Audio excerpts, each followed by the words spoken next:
Okay, so here's the exhaust.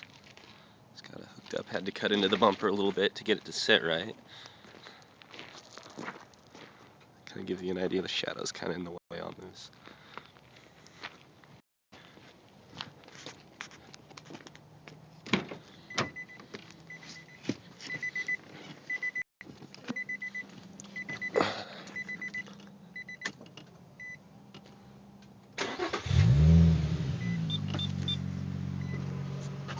It's pretty cool. I don't know if the camera's gonna pick up the bass here.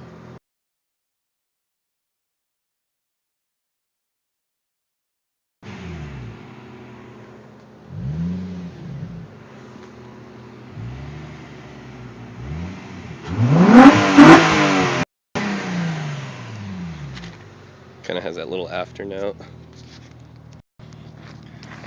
See if I can just set this here.